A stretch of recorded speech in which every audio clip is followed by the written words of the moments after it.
Validating. Okay.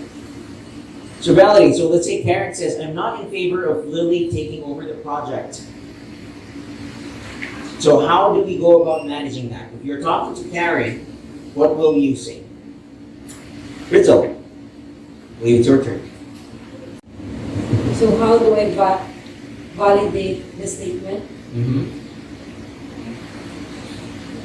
Karen, you're out of the project.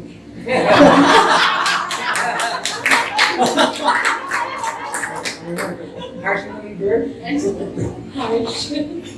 Yeah, because I have this dangling thought in the previous topic. Like you acknowledge the clinic already and all, but still you could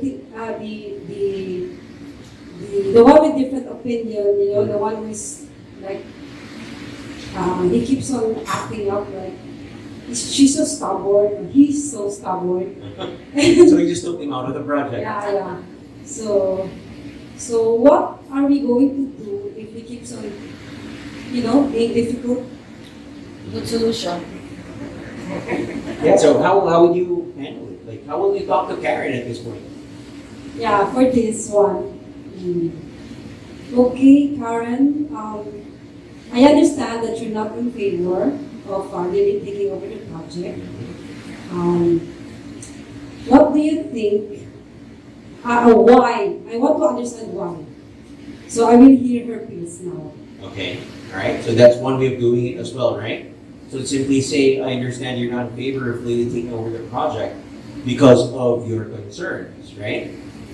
So at that point, you're acknowledging basically what you said, right? And to validate it is, I understand because you know that Lily is new to this. Right? So possibly that's the reason, right? We're just making up, scenarios here. So yeah, because Lily is a newcomer, let's say. But I think it creates an opportunity for her to show us what kind of leadership style she's going to use at this point. How she's going to lead that specific project. So I think, because when you joined, let's just say, when you joined, Karen joined, we gave you the same opportunity. I think we can extend the same thing for Lily. What do you think? Right? So it's the words that would make that up, right? Like to persuade this person in agreeing as to why Lily should be able to, or at least be given an opportunity, right? If it's worded that way, I don't think Karen would still say, I still don't think. If they still do, then possibly that's a problem on their end. That's why Karen took Karen out of the project. But right? So again, if it's delivered that way, there's again, we're just creating a very safe space, right? Making it positive, that positive experience for everyone. And always, it's kind of like the same thing that we're doing in training, right? We are relating it to previous experiences. Right? So we can always bank on that. Actually, that's the most powerful thing that you can do. Remember, at some point, you were new as well, but you were also given the supervisory or the lead for the project. As to my question before, what will be the answer to the question? If they continue to be difficult. Okay. You're putting him on the spot now. No, because again, it would be a difference in opinion now, right? If this person still continues to, then I'm going to have to dig deeper as to why he's really opposed to Lily taking over the project. So, because after all that I have said, and even for that, let's say, you know what, Karen, you were given that option before as well. You were given lead when you were new, and now the same concern that you have for Lily, you wouldn't want to give it to her. I'm going to just go ask her why again. Can you tell me why? Can you help me understand why you're still opposed to Lily taking over the project? So aside from, this is considering we've talked about it in length, right? She already put out, some very good points as to why Lily should not head it. She heard it from other people as well, from the facilitator, the trainer, and whatnot. And still, no. So I guess what I'm saying is, until you get to the point where Karen would say, I just don't feel like it, then that would make her claim invalid, right? Because, oh, well, okay. And still no, then you get to say, well, I'm sorry you feel that way, but you're going to go with her. That's it. That's when the directive approach comes in, that driver approach comes in. I just pointed at this direction. I didn't mean. That's okay. I'm not sensitive to it. I'm just thinking. I was thinking of I'm just thinking of the third party there, the trainer or the leader, no? So let's say, for example, prior to this situation, Karen told the leader, I have reservations about Lily getting involved in this project, and I already stated my reasons why. And yet, the leader appointed Lily to take over the project. If I were Karen, I'd be very disappointed with the leader. I already said my piece, and I have valid reasons for saying that Lily is not competent. She has no prior experience, and it would seem like my opinion does not matter here. I mean, I should know Lily. I've worked with her. If I were Karen, I've worked with her, and I know she's not up to the job. So I would say, you're the boss. You should believe in me. If I were your friend, you never listen to my opinion. If I were Karen, I'm not joining this activity anymore. I will get out. Why? I don't matter. My opinion doesn't matter. I mean, why should I continue staying in a group where my opinion is not valued? Okay, that's what I'll do, even if you will acknowledge that it's okay, she'll do good. No, trust me. Okay, Karen, calm down. That's the way I talk. No, that's the way I talk, Mary. Because that exactly is how I would feel. I would feel very even bad. after Yes. even after fighting for it, you still lost that part, right? Yes. But as the facilitator, as the leader, and again going back to driver, this is a calculated risk wherein it might not be a popular opinion. Not everybody might like it, but this is the decision that I'm gonna go with simply because of the reasons that I stated. So going back to what we mentioned from day one about respect, right? That's just what I'm gonna bank on. So like as a leader, I'm just basically saying, trust that decision. I trusted my gut as well for when I assigned you back in the day. So this time, give it to me. Sir. Yeah, I was just going to make a couple of suggestions. So it's validating / invalidating, like she mentioned, right? You validate. But it's a little invalidating is offensive sometimes, right? So rather than concluding, if Karen is really still continuing to be unreasonable, right? Wherein you're going to have to put your foot down, be a driver and says, no, even that sometimes could have a negative effect. That's right. Yeah. That's right. So one suggestion that I would make is instead of saying it that way, I would say, what can we do? What do you think we can do so we can make her effective as taking over the project? Right. If she doesn't come up with anything reasonable, I think that may be the time you can put your foot down. Yeah. Right? Right. Now, the other thing I want to point out is if this discussion is with a group of people, right? Another thing that you could throw in before you completely invalidate, right, is let's be democratic. Okay, let's have everybody discuss the pros and cons, and we take a vote. Yeah. And we have to all accept whatever the plenary is. Yeah. That's good. That's good. That's another approach that we can take. Let's continue. So empathizing. Create an empathy statement for the situation. So let's say it's mandatory overtime, right? Phil says, I've already made plans after shift. Face palm. So how do you get to empathize with these people? I think it's PJ's turn.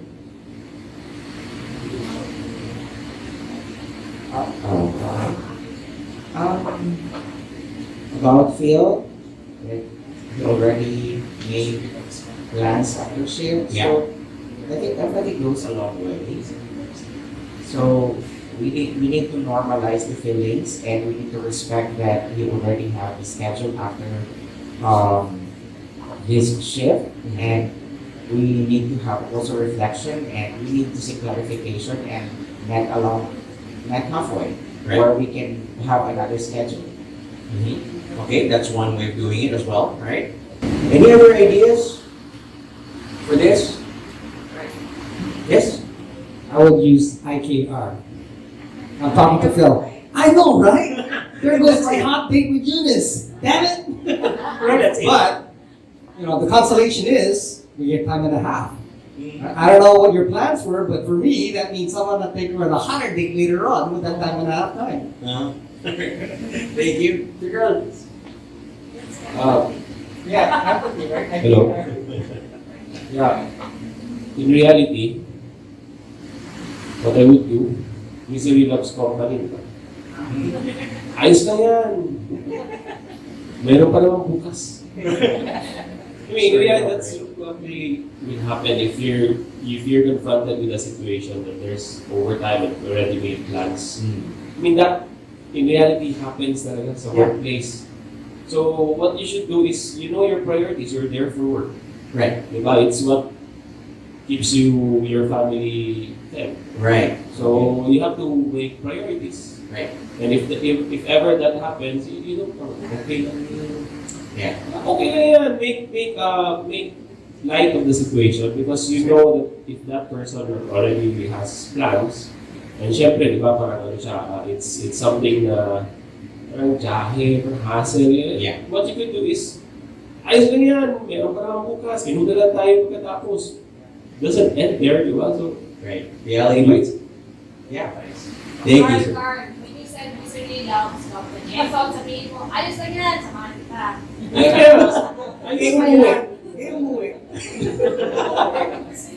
No, but yeah, I mean, doon tayo sa malamig. well, yeah, you can, right? I mean, of course, again, reality is okay lang yan. I mean, everybody's sacrificing, right? You can do that. In professional coaching, because I was reminded when Sir Carl was mentioning that, we can say, or basically a reminder as to why people work now. And this is part of work, right? It's required of us, it's mandatory. There are really times wherein we have to prioritize that so that we can continue providing for our families. Right? And that's exactly what you're saying, right? So yeah, so that can happen. That conversation can go that route as well. Okay? I have a question. Are the words ayos lang yan? Are the words ayos lang yan sort of invalidating your feelings? You're not being empathetic. Ayos lang Carl. yan, but sa akin hindi ayos. No, so yeah, it is. Although he's coming off as a friend, because I don't think you'll be able to tell just a coworker all lang yan, right? This is coming from a standpoint of somebody that you know that you work with for a really long time. So yeah, because yes, that is, I completely agree. That is invalidating. I didn't even say, that's. I know that you're frustrated. I know that you have made your plans. I know you feel bad about this. Diba? Diba, ayos lang yan. Dahil ko sa advance. And then invalidate it. But mawala ka ng work. Kasi it's about empathizing. Diba? How best can you empathize? Then, diba? We've been there. Like for me, for example, when Bob May told me that we're gonna leave on the 20th for Bohol, I had a scheduled race for like 3 months already. I already prepared for a race on Sunday. But then, I have to cancel certain of those because this is work. This is what I live for. Di ba parang, meron pa namang race next time. So ayos lang yun. I already paid and I didn't get a refund for it. So ayos lang, di ba? But again, exactly what you said, learning priorities, right? So sometimes, again, even in coaching, you were gonna have to remind them that para kanino ka bumabalo? Why are you working to begin with? Provide for the family. This is work, right? So you can go back there. You're asking how do we empathize with that particular not client, but a particular co-employer or employee. I would say that, okay, let's do this in such a way that everybody, I would call on all the members of the team and tell them the concerns of this particular employee. I would tell them, okay, he needs to go by this particular time, so we need to hurry up, or we need to cooperate. Everybody should be working by this so that by this particular moment or after 2 hours, Phil may go out or may leave the place. I would ask everybody to really cooperate and do the job at the earliest possible opportunity, so that we can also empathize with that particular employee of ours. So yeah, you can do that as well. Jill? Icebreaker na. Well, for PNP, wala po kami problema when they say they go overtime. Of course, wala na choice. But ako talaga, ewan ko kung contradict ni Major Vivo. When I say let's go overtime, I go with the team. So, there's no reason for them to say, tayo mag-go overtime. Ako mismo sasama doon. Very good. Thank you. But that's being part of the team, right? I mean, that's what a team is. And everybody should suffer all together. No, but yeah, of course, again. So this is us understanding. We've gone through the same thing before, right? So empathizing, I understand. We have made plans as well, right? Things like that.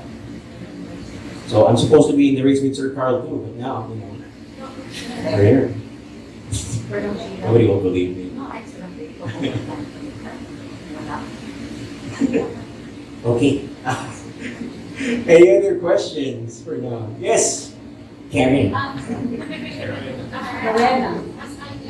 I can share also. Thank you.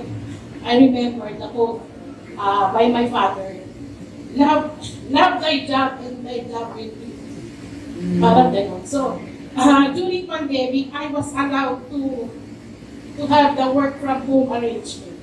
But as I empathize with my co-employees, co-iyakan, secretariat, I go to work. I report to the OJ iyakan. So, parang gusto ko sa kanila ipakita na hindi ako natatakot sa COVID. I like to share their feelings also. Yun. So, medyo na ano po ako sa sabi ni Sir Carl na if you keep your word, you should keep your word. So, palagi kong naalala yung sinasabi ng tatay ko. I remember, keep thy job and thy job will be. Yeah. Thank you. Oh, so sweet. Thank you so much. Yun naman, right? And then yun nga. This is usually what leaders would ask of me when I'm professionally coaching. How do we make someone go OT? Again, this is real life, right? Nobody likes it, but at the same time, parang yun, I mean, it's required of us. We just simply need to remind people why you're working to begin with. Why are you there? Para ba inabubangon? It's for my family. So this is for your family. I know that you have made plans for your family, but without this work, you won't be able to provide for them anyway. So, what's your priority right now? It's a sacrifice. So it's the same thing that everybody can relate to. That's empathy in itself, right? I will write that down. Love thy job and That job will keep you. I will take note of that at the card. Thank you. Awesome. Thank you very much for sharing. All right, paraphrasing. So this one we kind of already did earlier, but just real quick. Sir Leo, if you could, please. I'm not quite sure if I should be asking this question because you have clearly discussed the advantages of attending the training. Unfortunately, I have tons of reports which are due on the training dates, so I'm not really sure how to go about that. Thank you. Wonderfully read. Okay, so this is paraphrasing, right? So, I would tell Leo,